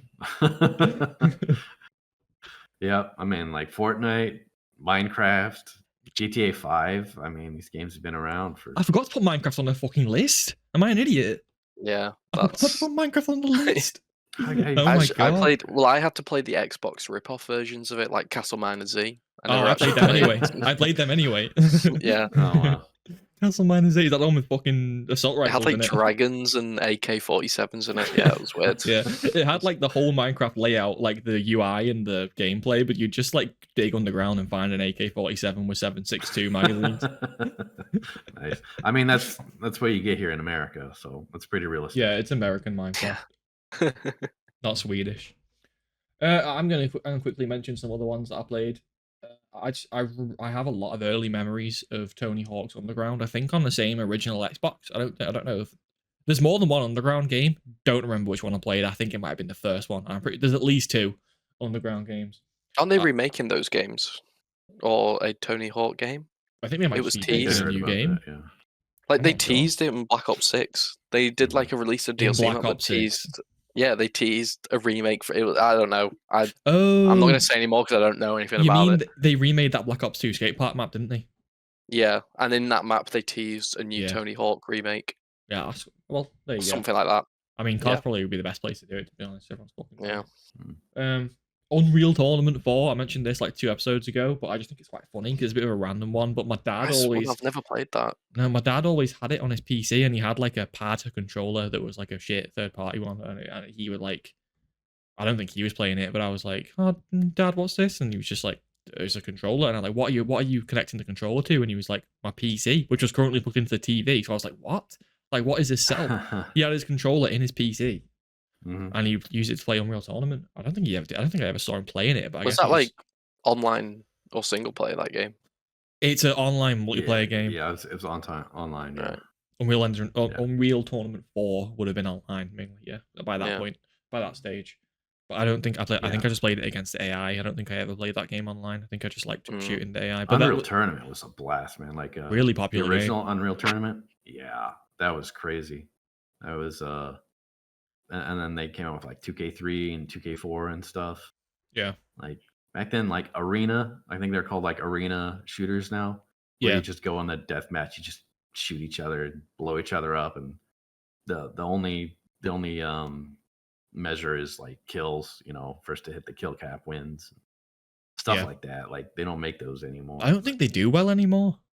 No, they I can't think of a recent example, but Quake Arena, stuff like that. It's a bit too dated, and yeah, they don't. And I think who is it who made Overwatch? I forget the developer's name, but he was talking about how like arena shooters have like everyone can get the same weapons.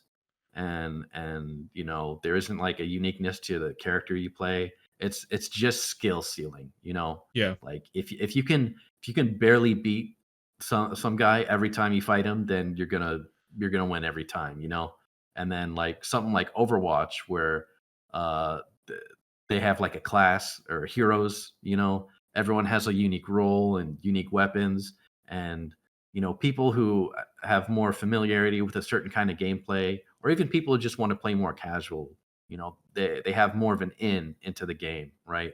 Yeah. Like there's classes that have the high skill ceiling with like the sniper where you really have to aim and you have to twitch reflexes. But then they have like the it was Team Fortress 2. That's right. It wasn't Overwatch. It was Team Fortress 2. Team Fortress 2. Yeah. And it was talking about how they designed the classes about the different kind of play styles. Like you didn't have to aim to play the pyro. You just point in the direction, you set people on fire, and like the engineer, you can just set up turrets. You can be strategic about it. You don't have to worry about aim at all. Just turret placement, maintenance, trying to figure out resources with upgrading. Like they have all these different play styles to attract these different kinds of people. So a more casual crowd can join, and you didn't have to have, this amazing aim and reflexes to feel like you were making an impact in the game.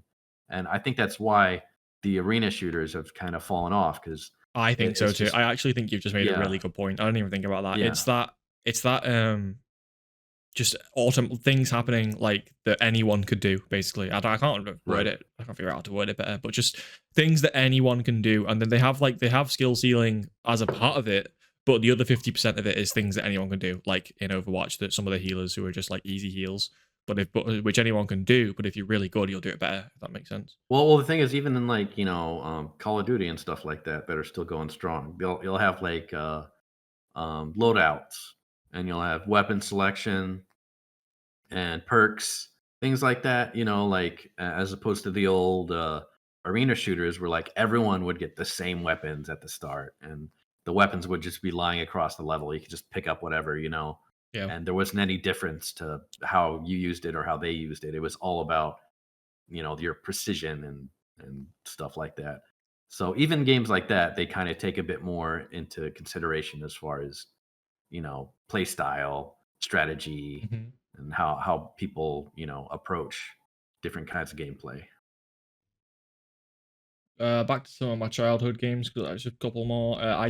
We've been talking about the DS quite a lot, but I'll just skim through it. I used to really like the well, obviously I played all the Mario games, like Super Mario Bros, whichever one it was on DS. I think it might have been 8. I or played something. them all the time on the DS. Obsessed with them. I had Go on. Sorry, it's kind of like sacrilege, but my first Mario 64 experience was the DS version. Was that for me? I never played the original. I played the 64 version when you could play as Luigi in it and stuff, and that was like my favorite game as a kid. Oh, and then know I what discovered that I was like, oh, this is not the original one. There was one before this, and I That's didn't quite know. funny. Yeah, that was really hard on DS. I remember trying that on DS, and like the stick, really, it's just the controls were nowhere near as good. Yeah, and like there was some even the original. There was some tricky like parts of the game, especially if you're young and trying to figure it out. So I can only imagine trying to do that on a DS. Yeah, I can't imagine I got very far. I think I just probably like chasing. I chased the rabbit at the start, go and explore the castle. It was yeah. The idea of being able to play as the other characters though, that like blew my mind. It was like you jump through that was cool. Yeah. I also like the Transformers games, but there's a couple of different Transformers games that I really fucking liked, because there was one on Xbox 360 for the first game. I think it was just called Transformers the game, like Transformers: the game, and that was cool as fuck. You could because it had like good graphics and it was free roam, and you drive around as like Optimus and Bumblebee, but they let you unlock skins where you'd look like them from like the cartoons or the comics or whatever and the movies. And at the time that was really nice, but. Also, the DS games, like they did this weird thing with the Transformers DS games where they made it like a Pokemon game where you had to buy it in 2 parts. Well, you didn't have to buy it in 2 parts, but they had an Autobots version and a Decepticons version, and depending which one you picked, the story would be from either perspective. Really strange, but didn't seem weird at the time. But now looking back, just bit of a weird thing, bit of a weird data thing. Imagine being a kid and you're going, I get to play the Transformers game. It's like, these are the bad guys. Why am I killing innocent people? Why am I the bad guys? I don't like this at all. Why did I blow up a hospital? But yeah. And at a similar time period as the Transformers the game on Xbox, I also was playing the Star Wars 3 game. Did you play that, Sam? I can't remember if you said you played that or not. Yeah, I played that. Star Wars 3? Like Star Wars Episode 3, Revenge of the Sith. Okay. That game came out before the film. Yeah. And it had loads of spoilers in it. Yeah. Like it shows clips from the film in the game, and it spoils them. It's really weird. It played clips from the film? Yeah. I forgot about that. Wow, that is wild. Funny, yeah. Very but funny. It has an alternate ending where, so I think Anakin wins the fight with Obi-Wan. Anakin wins, yeah. And then Vader goes, yes!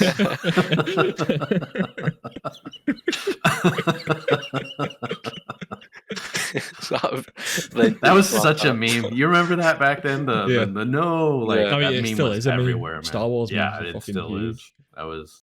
But that game was cool because I remember, like, at least back then at the time, they had like you would hit the battle droids, and you would like, depending on where you hit them, they would like split up, they would like fall apart, and you dismember them. And I feel like that was a pretty ahead of its time game, to be honest. It had like really cool physics in it. The lightsaber combat was quite cool. And am I correct in saying they had like lightsaber duels in it? So I'm pretty sure they did, didn't they? Oh yeah, you had like the duel with like Count Dooku in it. Yeah, Like you played all the ones from the film. It was really and cool. they were good. And you could replay them, couldn't you, with different skins? Oh yeah, you could actually fight your friends on it. Like you could do co-op and it was like turned into a fighting game. Yeah, they had skins like Sith General Grievous with red lightsabers and shit like that. Yeah, they had that was my favorite. I love General Grievous. That was so cool. That was such a cool game. I completely forgot about it until someone mentioned it in a call like a couple of hours ago. I completely forgot about that game, but that game was a fucking good time. Also, Simpsons Hit and Run. Didn't play it much, but I remember that was like the GTA at the time. Like everyone was playing. I'll always be sad that I missed out on that game. I never experienced it. You can I feel that was the GTA game for the kids who didn't get to play GTA. Yeah, it was. It was like GTA is too violent for you. Let's watch Homer run over people instead. It's a funny game. I remember it being really funny. I remember. Does it hold up though? Would it be good if I played it now? Well, it has Simpsons art style, so. No, I mean like as an actual game though. Like, would it be good? No idea. I don't know. No idea. I think you just fucking. I feel like it'd be kind of dated just because that was like the time, back when.